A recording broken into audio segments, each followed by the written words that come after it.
Okay, here we are. We're going to do Ridge Review number 4.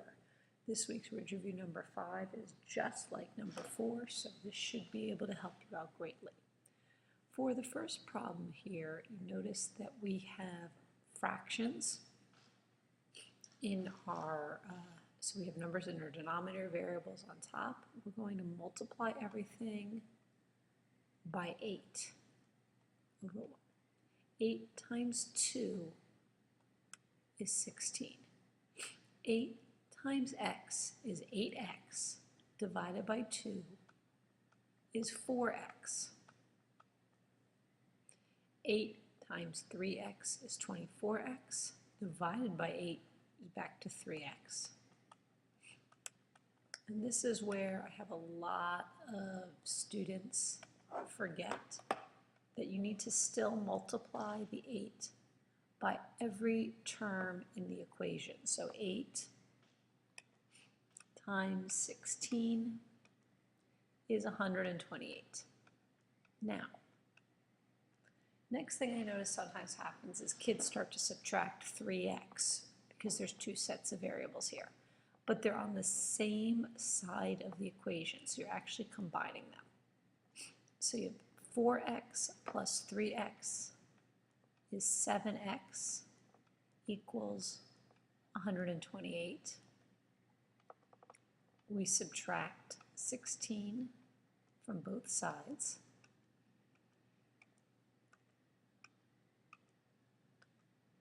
So we have 7x equals 112. We divide by the number in front of the variable. That's called the coefficient. So 712 divided by the coefficient, which is 7 in this problem, is 16. So for this problem, x equals 16. That's the answer. Moving on to number 2.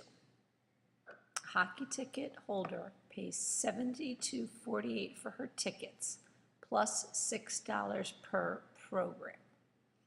So 6x, because that's the multiplication, plus 72.48. Those are her tickets. It's almost like her season's tickets or something like that. A second person plays $18.08 every game, but doesn't buy any programs. So this person's is changing every time she buys a program. This person's is changing every time she attends a game. Now, I understand that that's confusing because this is programs and this is games, but it's happening each time she goes, she buys a program. Each time he goes, he buys a ticket. So our x is really the number of times they go to the game. I'm going to subtract 6x from both sides.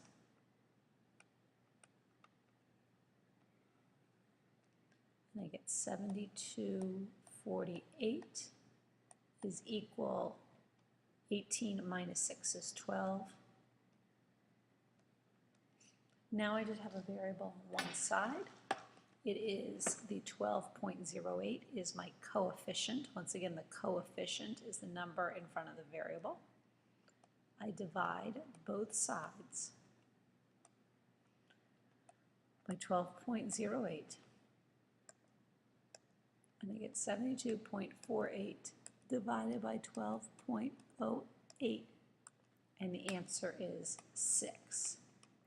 Some kids say to me, but Mrs. Falk, is this a fraction or is it division? You notice they're really the same thing. A fraction is a division problem. It's the top divided by the bottom. Sometimes we just keep it as a fraction, which means we don't divide. 5, 6. If I want to turn that into a decimal, I do 5 divided by 6, for example. But if I want to leave it as a fraction, it's just 5 over 6. Next problem. A submarine started at the surface of the water and was moving down 15 kilometers per minute. The submarine traveled at this rate for 48 minutes. You could set it up like that, or you could realize that since it's just multiplication, negative 15 times 48. So I would do 15 times 48 and know that since I have one negative and one positive, the answer is negative 720. Let's say you wrote it as an equation. Actually, wouldn't want to write this one as an equation because they want to know the total. So actually, you would not want to do that. We want to do it the way I just did it. 15 times 48 equals how deep the water goes. So it's actually not even an equation. It's really just a very basic number sense problem. Okay, a lot of kids are having troubles with the next one. Use the distributive property to simplify. So first I'm going to do 1/8 of 64. I'm multiplying a fraction by a whole number. That is 1 over 64 is 64/8.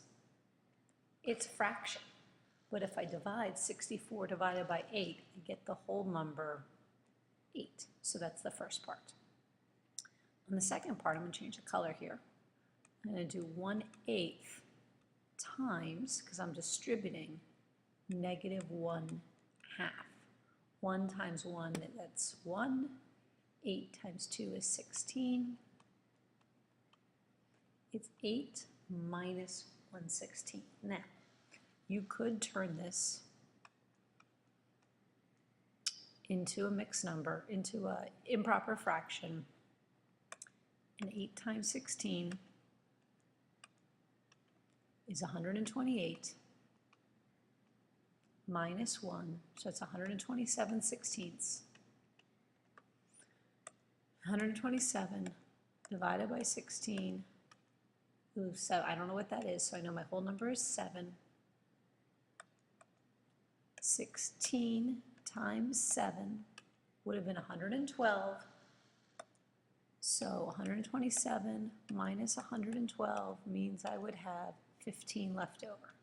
So the answer is 7 15/16. The other thing that I kind of do mentally, though, is the number 8 would be equal to 7 16/16, because the 16/16 is a whole number. This is a skill that you learned in 5th grade when you regrouped fractions.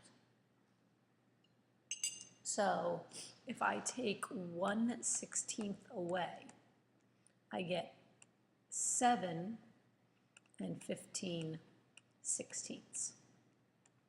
So really at this point, even though we don't deal with that regrouping that much when we subtract fractions, because of the denominator and the size of it, I would actually go ahead and do this mentally. I think I did it very quickly mentally on Ridge Review 3, and students were coming up to me saying, how did you do that? So here's the long way to do it. You can also do this mentally.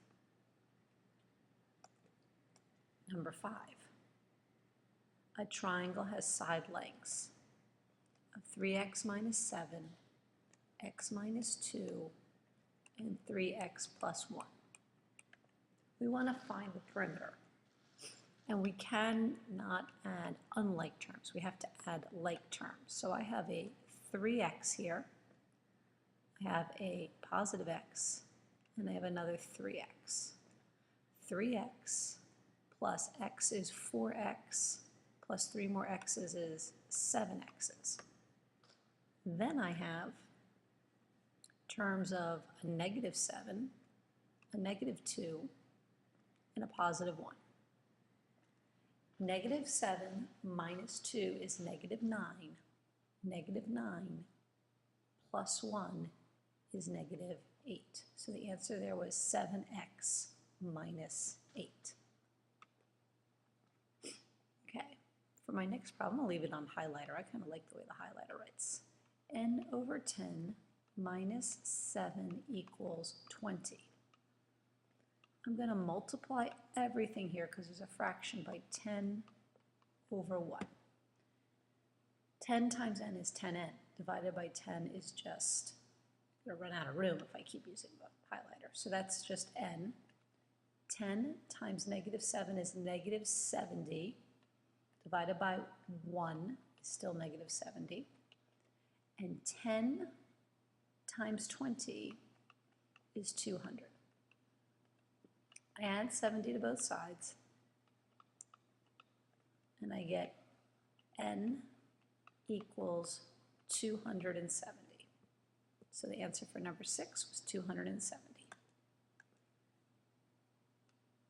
Number 7. So a little bit. Let's see number 7 better. Raise this up. Number 7. Solve. So once again, I have variables on the same side of the equation. I have a 9y and I have an 8y.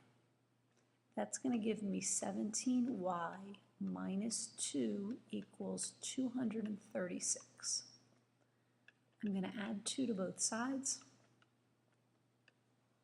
And I'm going to get 17y equals 238. 238 divided by 17 is 14. Y equals 14 for number 7. Number 8, I have variables on both sides. So I'm saving myself some time. I'm not going to rewrite the whole problem here. I'm going to add 9y to both sides. And I get 6 equals negative 18, 3y plus 9y is 12y. I'm now going to add 18 to both sides.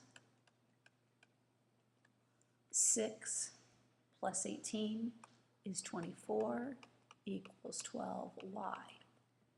I divide both sides by 12. Once again, the coefficient, which is the number in front of the variable. 24 divided by 12 is 2 equals y. And for the last two, they were addition and subtraction of mixed numbers. It's the same mixed number each time, though, so you have to keep converting. So 3 times 3 is 9, plus 2 is 11 thirds. 2 times 1 is 2, plus 1 is 3 halves. The common denominator is going to be 6. So 3 times 2 is 6. So 11 times 2 is 22. 2 times 3 is 6. So 3 times 3 is 9. First I wanted to add those. 22 plus 9 is 31. 6, once again, it's a fraction. It's also a division problem because I want a mixed number.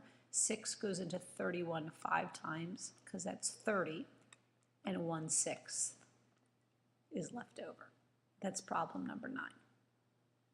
For problem number 10, it was subtracting these. So now I have 22 6 minus 9 6. 22 minus 9 is 13 sixths. 6 goes into 13 2 times because that would be 12. And since it's 13, there's 1 left over. So it's 2 1/6. I hope this all has helped you know what you did wrong on Ridge Review number 4. And Ridge Review number 5 this week is just like Ridge Review number 4.